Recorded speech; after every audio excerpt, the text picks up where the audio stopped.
the evening show in Philadelphia. And I said, oh, if it can be done, and I'm not the only one doing it, I'll have a go, you know. When I got on Concorde in London, Cher was on board. And during the flight, I went up to her and I introduced myself. And she said, what's happening?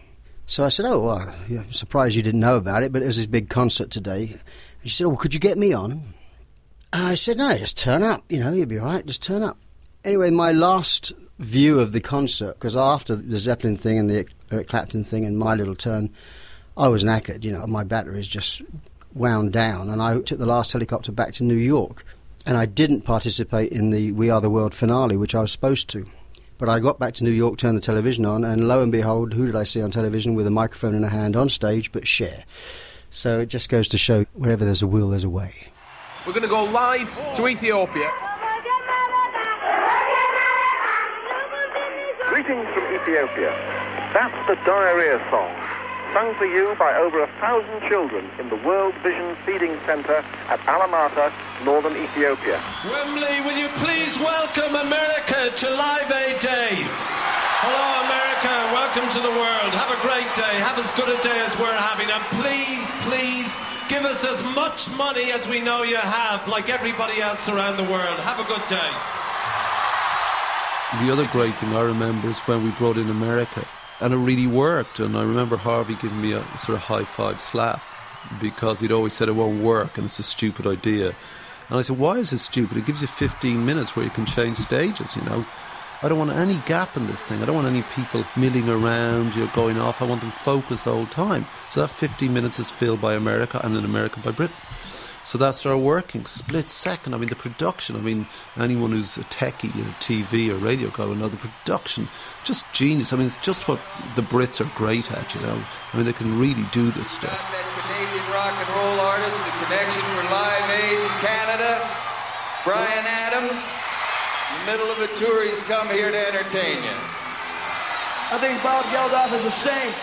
We were playing in Ohio that day, and so we had to fly down to Philadelphia. We got to the gig, and of course backstage it was just mayhem. There was people everywhere.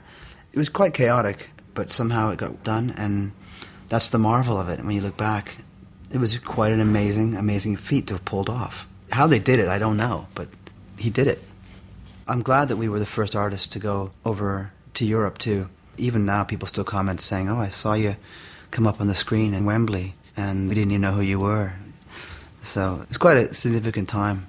1985 was a very good time for music, and there seemed to be a lot of things going on. It was a good time for me, I know that. It was kind of the beginning of my entrance into Europe, so I think Live Aid would have played into that factor. Suddenly I heard this amazing sound, which had been okay during the rest of the day, patchy, but okay. And I looked down from really up in the gods that overlook Wembley, and I saw Freddie and the boys. And I just saw this heaving mass of people. Just the whole thing heaving. Here's Brian May from Queen. I think we were the only people at Live Aid who'd actually had experience of playing football stadiums. And so we had a bit of experience as to what works and how to present yourself, particularly Freddie. I mean, Freddie really had that knack of being the channel in the middle of the stage and the vehicle through which we connected. And we actually did know how to connect with 100,000 people as opposed to 1,000. Bob had convinced us that this was maybe the only opportunity to make a difference, you know, in a way which had never been done before. And we knew that he would follow it through, which he did. You know, he actually made it happen. We went on there, and I remember this sudden thought, all these tickets were sold, and nobody knew we were going to be on when they bought the ticket. So, you know, what's this going to be like? Are they going to react to what we do? Are they going to care? And then to see all those hands in the air for Gaga and We Will Rock You was incredible. You know, we really didn't expect that. And the whole place erupted as one. It was incredible. I'll never forget it. We were very particular about our performance in those days. You know, when we were on tour, we would make sure everything was right, and we would make sure that it was at least beginning to be dark before we went on, so we could use the full lighting thing, you know, and use that dramatic effect.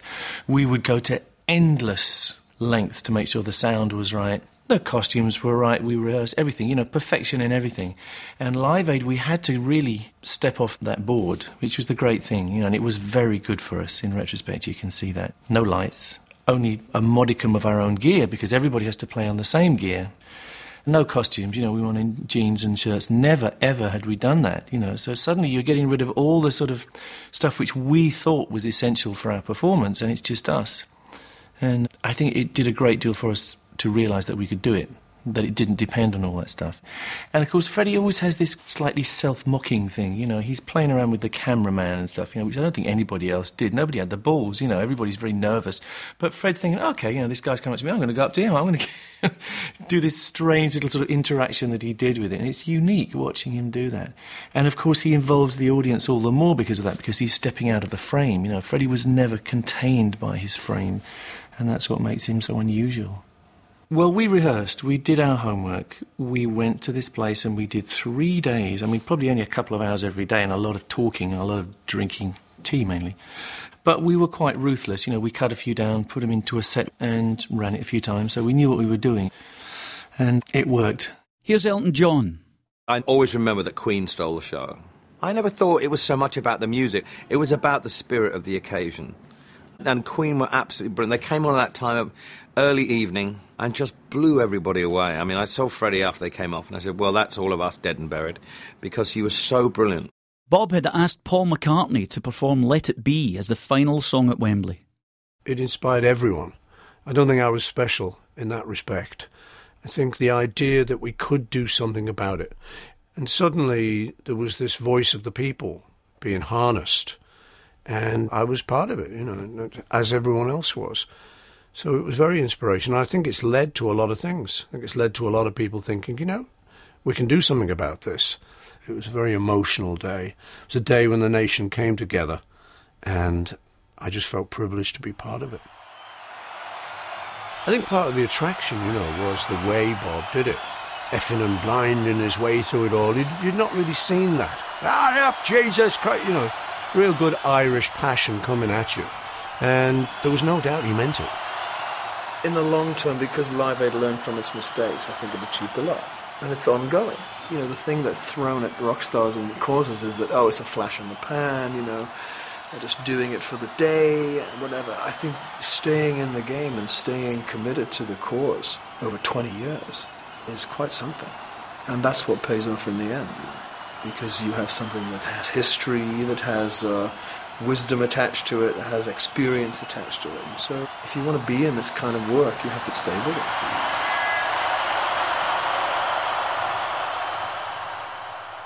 Going home that night, I stayed around till the very last. Not because I didn't want to go or relish the moment.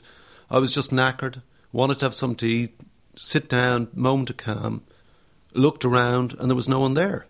And I walked out into the car park, empty, looked at my watch, 12 o'clock, 1 o'clock, whatever, said, how am I getting home? And there were no mobile phones then, and I didn't know where the public phone boxes were in Wembley. And I was there, you know, everyone's f***ed off, where, you know, there's no cars or anything, and I'd forgotten to organise a car. So I went out onto Wembley Way, and I hitchhiked back to London, and some geezer in a Volkswagen stopped, and he gave me a ride home. The 20th anniversary of Live Aid in 2005 coincided with the G8 summit in Scotland. The leaders of the world's richest countries were discussing Africa and the ongoing problems caused by extreme poverty, a perfect opportunity for Bob to organise Live 8, a series of concerts to use political pressure to finally achieve an end to poverty in Africa. It was an opportunity for a new generation of performers, people who were just kids sat in front of their televisions 20 years earlier. Fran Healy from Travis was one of them. As well as performing at Live 8, he's gone on to experience firsthand the unique humanitarian effort which is still needed in many African countries.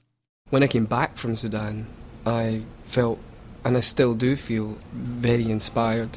And also sad because we've gone almost too far the other way, where we've lost touch maybe with things without a price tag, like the family units and the community and all these kind of things that our grandparents took for granted have all been eroded by this bulldozer called capitalism. And when you go to Africa, they're rich in the things that money can't buy and they're poor in the things that money can buy. And I think doing things like Live 8, that raises awareness and raises money, and we can give them money. So in a way, by pulling everyone together, we get community where we didn't have it, and they get commodity where they didn't have it.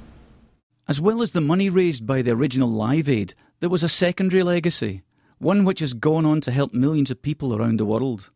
The power and emotion generated by the events of July the 13th